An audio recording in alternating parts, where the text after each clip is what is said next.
powered by Riverside FM. The views, thoughts, and opinions expressed on this show are those of the host and guests and do not necessarily reflect the official policy or position of the United States Armed Forces, the Department of Defense, or any of its branches or affiliates. This podcast is intended for entertainment and educational purposes only. While the content may touch on serious topics related to military life and mental health, it often uses humor as a means of coping and connection. The show aims to foster understanding of the mental and emotional challenges faced by service members and veterans, and how laughter and shared experiences can be powerful tools for healing. Listener discretion is advised. What's up, all you motivators, shitbags, once upon a hard-dick, high and tight boots. You're tuned into Boot Camp Confessions, where we take all those stories your chain of command pretends didn't happen, and we tell them anyway. I'm your host, Corporal Sackett, and with me, from the big D with the little d, is the man who's seen it all, the best damn pecker checker in the Marine Corps, Sergeant Rigsby. What's up, buddy? What's up, Bubba? How are you? Man, I'm doing well. It's exciting. It's our first episode. You know, It is. Yeah, it's pretty nerve-wracking. How are you feeling? Yeah, like you said, I already know I suck at this kind of shit, so we'll see. The only logical place I would say is that we got to start at the beginning. You know, I joined the Marine Corps in 2004 of May, right out of high school. I don't even think I graduated. I don't even think I actually walked the stage. I went to boot camp, and while everybody else walked the stage, I'm one of those Delta program graduates. So thank God for the war, right? After that, I got deployed to Okinawa. I did 2 years Okinawa. Spent time with Combat Assault Battalion out there at Camp Schwab. And I also did some time in Camp Kinzer as well. Then after that, I went over to CLB 8 and at Camp Lejeune, and that is where I met the man, Sergeant Rigsby here, and became my fucking brother, dude. We've been friends for how long now? I mean, shit, it's been over 15 years. Yeah, it's been a very long time. Very, very long time. Well, tell the people a little bit about yourself, Sergeant. Well, I joined June 2004. It was Camp Lejeune, North Carolina. I did 3 back-to-back deployments to Iraq while I was there. Then I, like an idiot, I re-enlisted because of, re-enlistment bonus sounded tax-free and sounded really good. Got me that Charger that I ended up getting repoed. Yeah. But, what was that at 28%? Yeah, they had 28% APR. Man, I remember when we were in Iraq, they were offering us like 30,000 sign-on bonus or re-enlistment bonuses, huh? Yeah, that's where I spent that, man, on.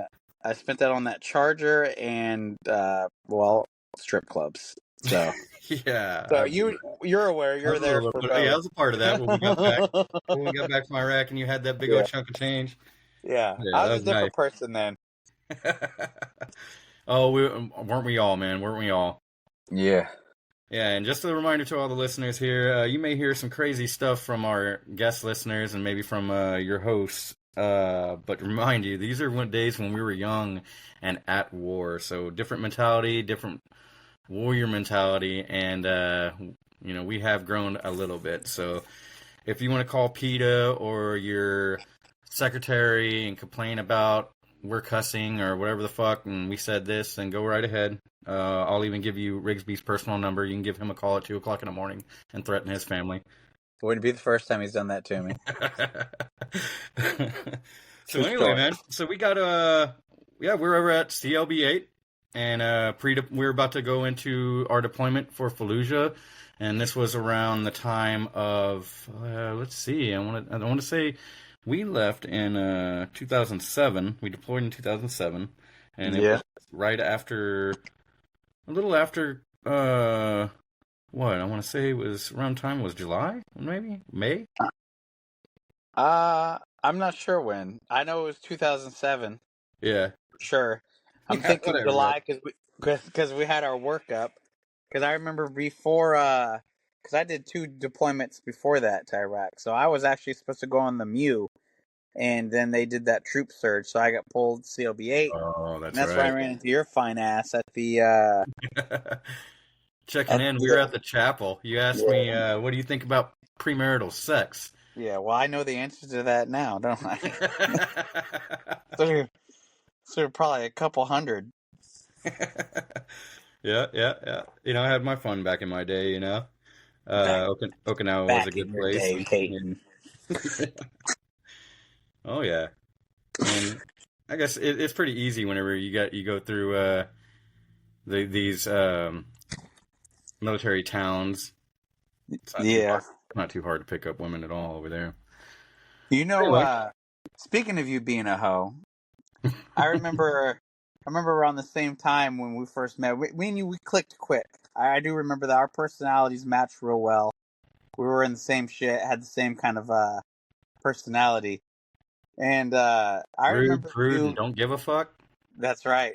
Yeah. I remember us going to Nickel Beer Night.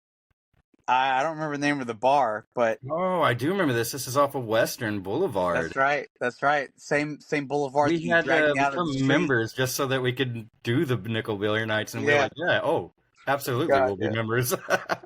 I remember that some granny panty girl was there at the pool there. What was that? The Liberty Inn. Oh yeah, no. Let's back it up. Let's back it up to this story. I like this story. Yes. This is a good story. Go ahead. You're the storyteller, Peyton. You lead this. Right. Yes. So this story is a good one, folks. So pre-deployment, me and Ryan, we become real good friends. He has an apartment out there in right behind the Navy Federal. If you're familiar with Camp Lejeune and Jacksonville, you'll know exactly what I'm talking about then. I think it was so we had what Village, right? Village Boulevard. Does that sound right? It was a small little 2-bedroom apartment, 3rd floor, and man, we had some of the wildest parties at that place. Yes. Well, I wanted to get out of the barracks, so I went ahead and became roommates with Ryan, and so we decided that we're gonna go and have Thanksgiving, or no, it was Christmas dinner all together as a platoon. So we're going to invite all our platoon members. We're going to bring them over to the house. And at that time, you were dating that girl. I don't know if we want to speak the name of that witch's, name on here, but that woman was absolutely nuts. Yeah, her name was Satan. Yeah, let's refer her as her name Satan. And so did she not? I mean, we had everything ready. The food was ready. Your mom was there visiting. Everybody was ready to come over, have dinner. And she just had some kind of weird flip out, right? Yeah, it was over some, well, knowing what I know now, I see a little bit more of why, because of who Mom was. But, it was over paper plates. She had a complete crash out. I remember hearing a knock at the door, and I'm like, oh, it's Longwell or it's whoever. Someone else that we invited over, and it was the Jacksonville Police Department. At my door for a domestic disturbance that I had no idea was happening in my home. Oh damn! Yeah. And I remember because I was at the barracks with the Marines, gathering them up, all the ones that didn't go home for leave, didn't have the leave to go home, didn't have money for dinners, and being the good NCO that I was like, come on guys, let's go. We're gonna get drunk and eat dinner. And I remember you giving me a call saying, hey, this bitch is flipping the fuck out, so we're all going over to the hotel at Liberty Inn, and we're just going to have the dinner over there. Yeah. We're going to get hotels and get dinner over there. So that was actually pretty cool because they had that indoor swimming pool and a hot tub. And yes, and that's where we met Granny Panties. Yes. Granny Panties. That's also where you drugged me out of the middle of the boulevard before deployment to Iraq too. Oh yeah, I guess we haven't gotten to that part of Granny Panties yet. But during all this fun and all this haze of planning, we decided to go into this bar that was doing a Nickel Beer Night, and we all of course had to do memberships, and we were happy to do that so that we can partake in Nickel Beer Night. During this interaction of our drinking and planning of the Christmas party, we all get just straight hammered. And Ryan could not walk out this bar, so we basically had to drag him out the bar, stand him up, hold his hand, and what did you do, Ryan? You want to defend yourself on this one? I don't know if I can. I remember at some point protesting that I wasn't going back for the 3rd deployment and laying down in the middle of Western Boulevard. Yeah, and laying down in the middle of Western Boulevard. And We're gonna then end it another point, all. I remember you just dragging me across the street with cars waiting on us to get the fuck out of the road, and you cussing me out while I'm getting drugged. I can't believe we didn't get the fucking cops called on us, man. I was so drunk, man.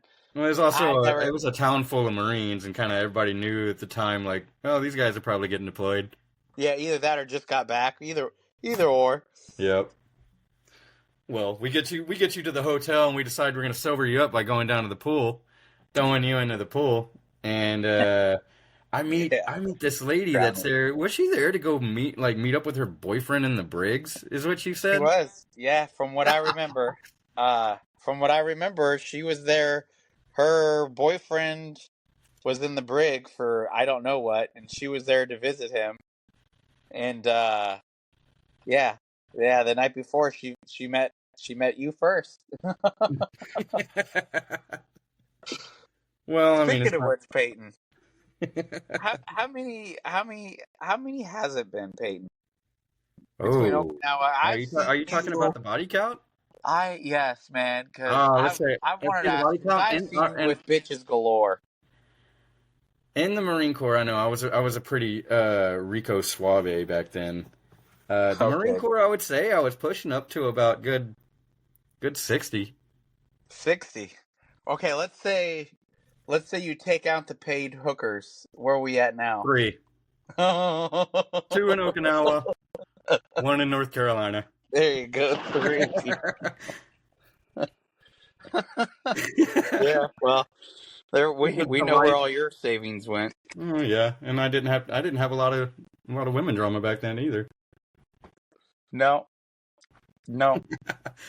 Well, back on the subject then. So we meet up with the old girl in the pool, and we're hanging out in the hot tub, and she decides she's gonna get out. And lo and behold, because we didn't see her before, we didn't see her, getting into the hot tub or anything like that. She gets out, and she didn't have a bad body. She didn't have a bad body at all. But man, those panties were looking like 1982 passed down from grandma. Yeah, they were sagging. They were definitely granny panties. Definitely granny panties. I can't believe she got in the pool like that, man, in front of all those people. I think what it was is we showed up, and she was in the pool already, and she was just so embarrassed, like, oh shit, what do I do now? Huh. I remember you didn't get to smash that without disturbance though, because I know a few people were fucking with you. Yeah, man, Yeah. kept cock blocking me on that. Yes, Kept throwing. You should know it wasn't me. One thing I missed is Sheely. Sheely was a wild character, man. Yes, he was. Sheely was a wild character. Oh, Sheely liked to steal tip jars from the strip clubs. Yeah. Well, yeah. One day we are all at, what was that strip club? The Cave, man. The Cave. That's it. The Cave. That's right. Yep. We were at the Cave, and we were having a good old time. Again, pre-deployment and getting ready for it. And I remember we were getting a little wild. The whole place erupted into a fight. Didn't you get hit by a chair? I did. I took a chair. It was basically our platoon versus this big ass fucking bouncer, and he knocked somebody down from our platoon, and I saw an opportunity, and he saw me coming from the corner of his eye, and he picked up this chair, and this big ass motherfucker launched this chair, and it hit me right in the face.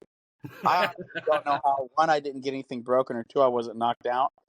But definitely ended that fight, huh? Yeah, well, we were trying to work our way out anyways, because I know the cops are going to be on their way. Oh soon. Yeah. So, but it was crazy because you would think that we would have got banned from that place, but I remember going back the following weekend, and hey, our money is green. Yeah, that's right. And he didn't even say shit to us. It was just another night at work, just another Friday. I don't know. Fucking Back dealing with then, Marines. my What trip a was badass, dude. Just every weekend gotta deal with drunk Marines. Yeah. Yep. Well, I remember Sheely when we were on our way out. Sheely decides to throw his hand into that tip jar, but because the tip jar was so like large and it was shaped like a vase, so that whenever he had his fist around all that money, he couldn't get it out. So he's just waving this fucking tip jar all around, and all of a sudden the bouncers come out. Oh my god, dude! They like beat the ever living shit out of us and threw us out. Yeah. Yeah.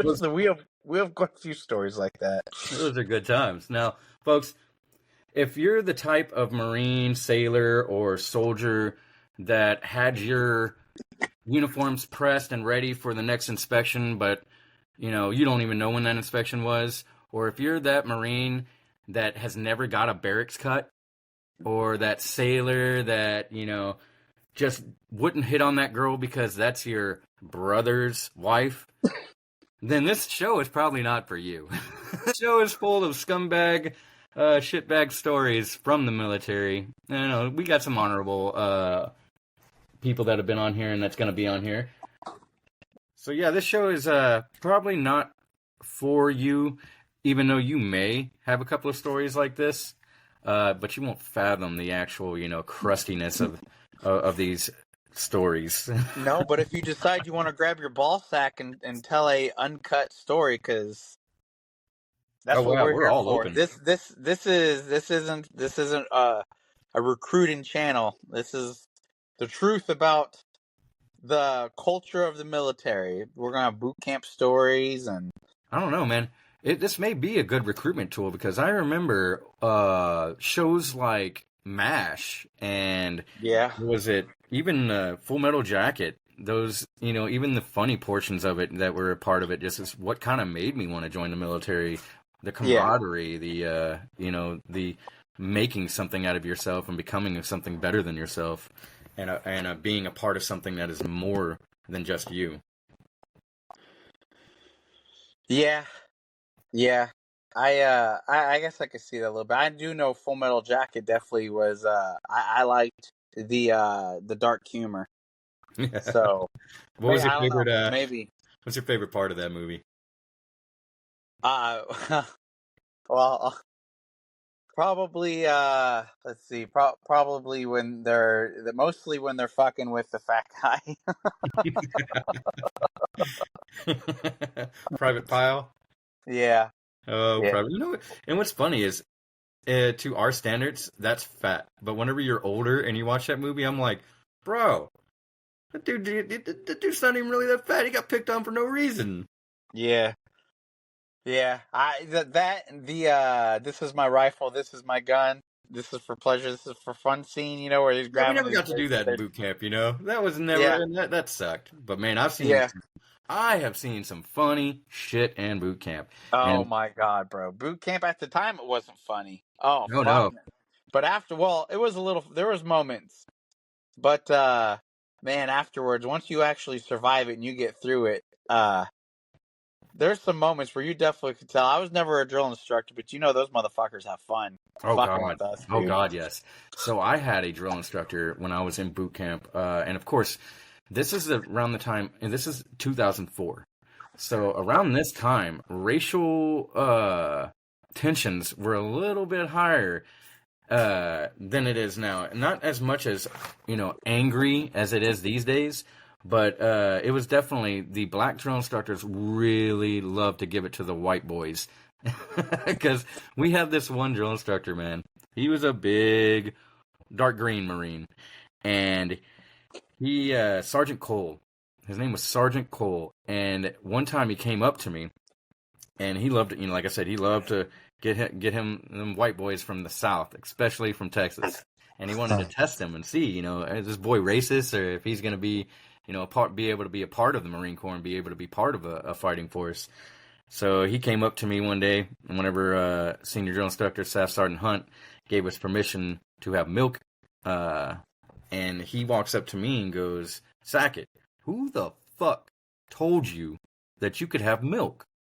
So, of course, Recruit Sackett was told by Senior Drill Instructor Staff Sergeant Hunt that Platoon 3090 was able to receive milk. And he goes, really? Okay. So he leans forward and fucking hawks a loogie into my milk. Puts his finger in it, stirs it, and stares me right in the eye. He goes, you gonna drink that now? And I shit you not, Rigsby. I looked him right dead in the eye and goes, yes, sir. And he was surprised. He goes, okay, do it. I was like, all right. So I slammed that tray down. I picked up that milk and I chugged it while staring back at him. After I was done, he looked at me and goes, you nasty motherfucker. Get out of my sight. And he never, ever messed with me after. I mean, of course, he did his, due diligence of being a drill instructor, but he never fucked with me after that. Yeah. I remember. I remember two gentlemen that I went to boot camp with who had tattoos around their nipples that got particularly fucked with a lot. So they, during downtime, you have to sit Indian style. They would be Indian style knee to knee, and they had to sit across from each other and poke each other's tattooed nipples. We're going beep, boop, beep, boop. I'm talking about for hours, just sitting there, just fucking, just for hours, just doing that back and forth to each other's nipples. I remember standing in front of a mirror one time, screaming to myself, "I'm not stupid, you're stupid." Oh, man. I think it's one of those times that we got to do a sponsor announcement. So, yeah, guys, this episode is a Boot Camp's Confession is brought to you by French Creek Chow Hall. Because nothing says nutritionally balanced like meatloaf you can bounce off a fucking Kevlar. Yeah. So I guess we got a little shout out to French Creek over there. Their Chow Hall. Yum diddly yum.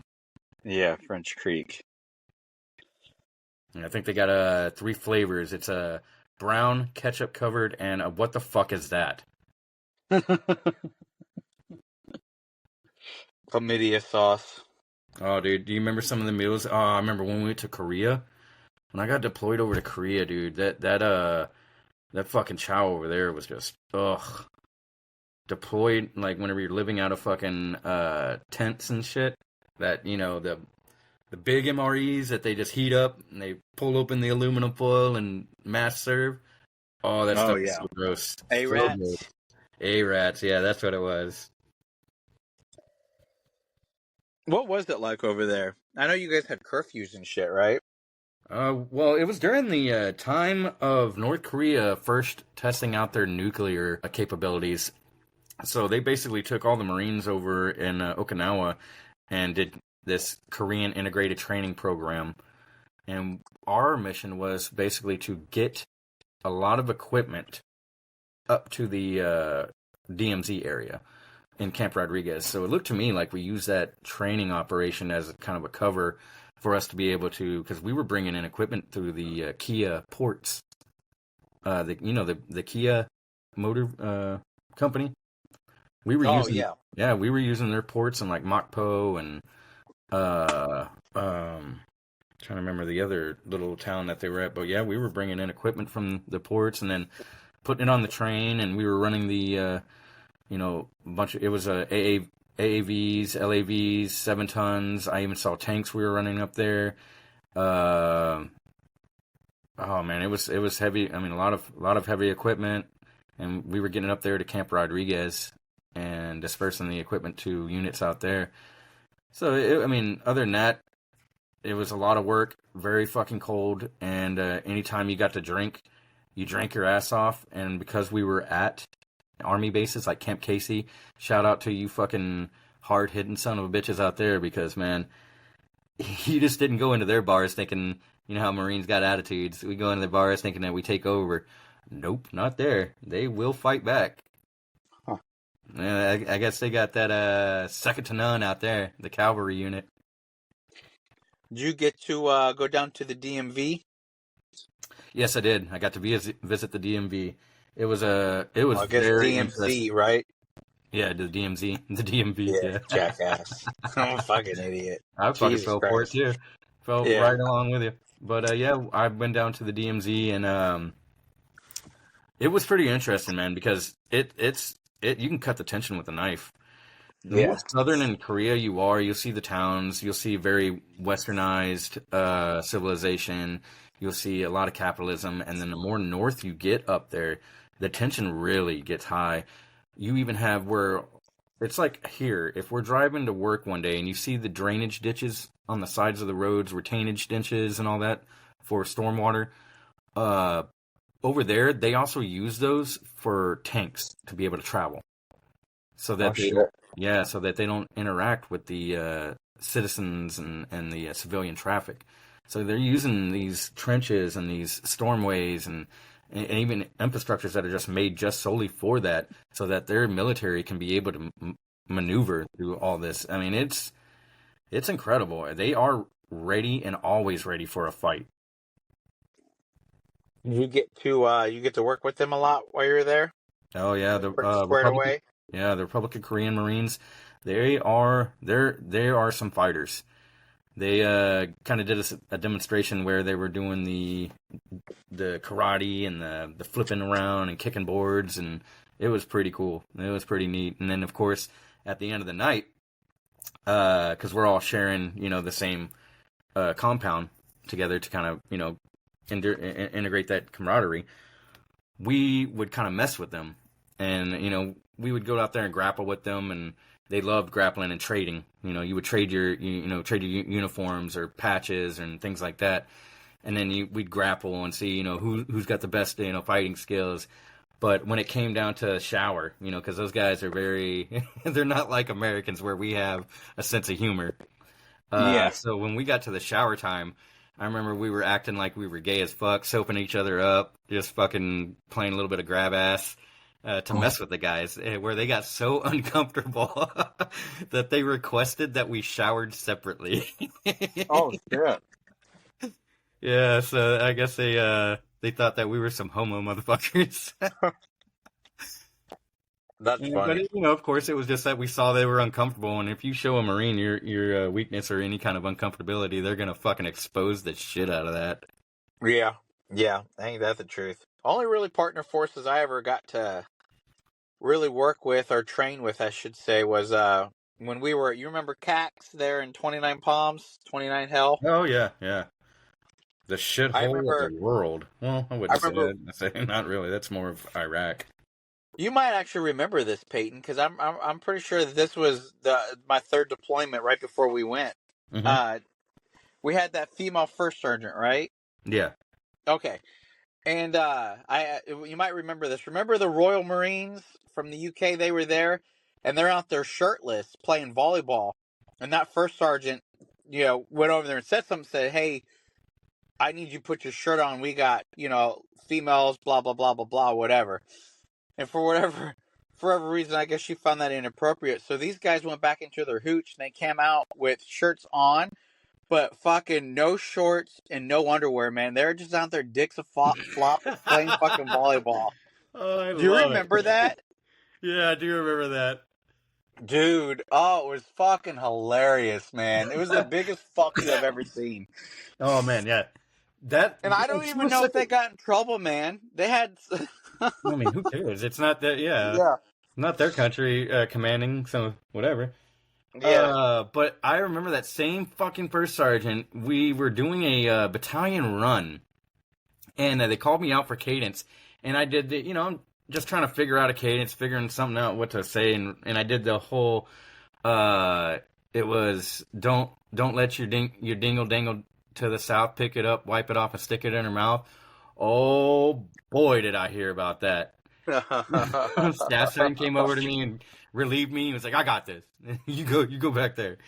So I went back into formation, and right after that, man, I got called into that damn office, and she's over there just cussing away about how I'm unprofessional and misogynistic, and I'm sitting there thinking, like, dude, I am fucking 22 years old. We're about to go to a fucking Iraq. Like, the fuck is wrong with you, lady? Yes. Yeah, well, I remember... bigger shit to worry about. I remember her... I don't want to say... I don't want to call it mutiny, but I remember that when we did get over to Iraq, she was still fucking with people about a lot of stupid garrison shit. And I remember a lot of the staff NCOs and officers that were in charge of platoons were like, "We want first sergeant to come out." and they the CO made her go out on missions for like 2 weeks. And I don't know if you remember this, but I remember she actually apologized for messing with us because she was terrified. And I'm not gonna lie, Peyton, between my first and second deployment, that third one wasn't too much, and she was terrified, terrified to be out there. She never messed with us again. Well, I can't say that. She did fuck with us a little bit, but it definitely died down a lot. Do you remember that master sergeant that we had out there? It was he was a part of the maintenance battalion, and man, that guy was such a huge dick that they were like, when we get back, you have to retire. Like, you have to get the fuck out of here. He had so many complaints on him. I remember who you're talking about. Yeah, I really do. He had that douchebag mustache. Oh, yeah, trying to look like a fucking Burt Reynolds, but off of Wish. You know what else I remember? Not to drop any names, but I remember when I was becoming a company office bitch. And they did that to me because they didn't like me hanging out with you. And they wanted to keep me out of trouble. So Gunny over there thought he was going to be a good saint about it and try to get me to go into the company office so that he can keep a close eye on me. And I wonder how that worked out for him. I wonder how that worked out for the first sergeant that we had. I don't know. I wonder how you liked his coffee.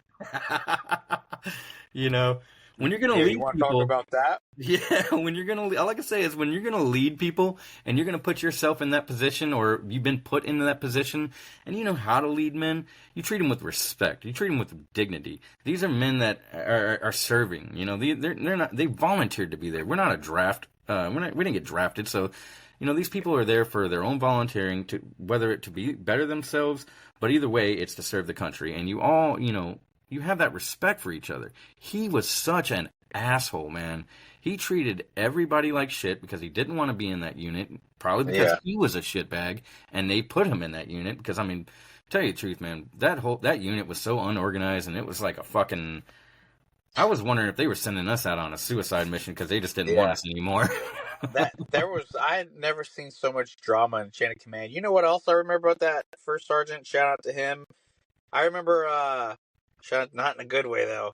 Yeah, I remember his wife showing up for formation, and I was like, "Holy fuck!" She was a cow, bro, and she was a corpsman and an active duty corpsman in the Navy, and she was like the size of a bus.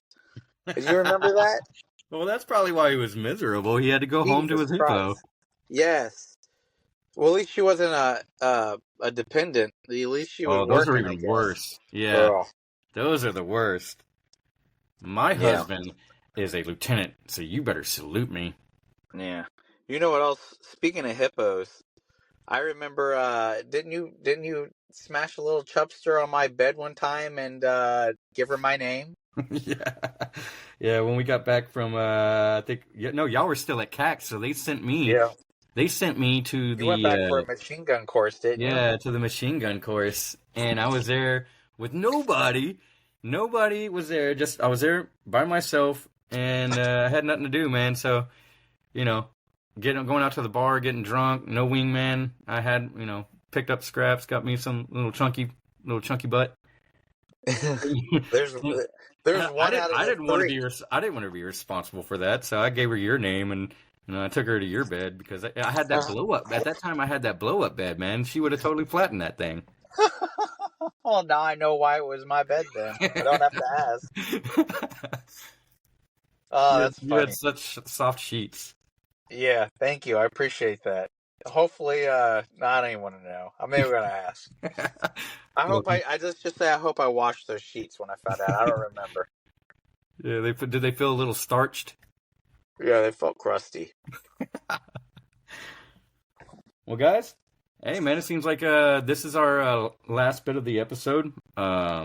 Next week, I think we're going to invite our buddy Jason on. He's a staff sergeant. Well, he's retired. Retired? Yeah, retired. Fucking boot. Yeah, but he was our boot. And he was retired as a staff sergeant. And so he's got a couple of good stories about recruiting, getting kids in, and lies that he probably told to them.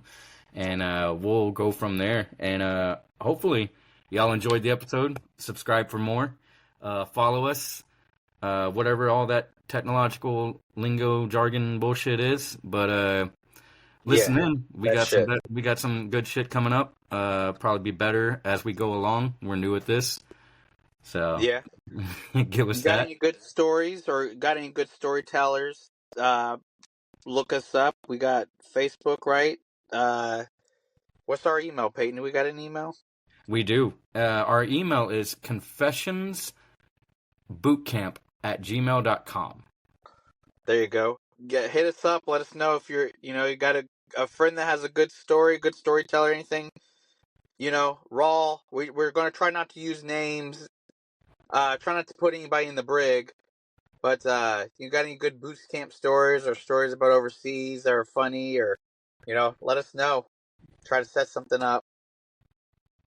Either way, it's going to be a great time. You may hear how dumb we are, or you just may hear a great story. But thank you for listening in, and we'll see you next week. That's right.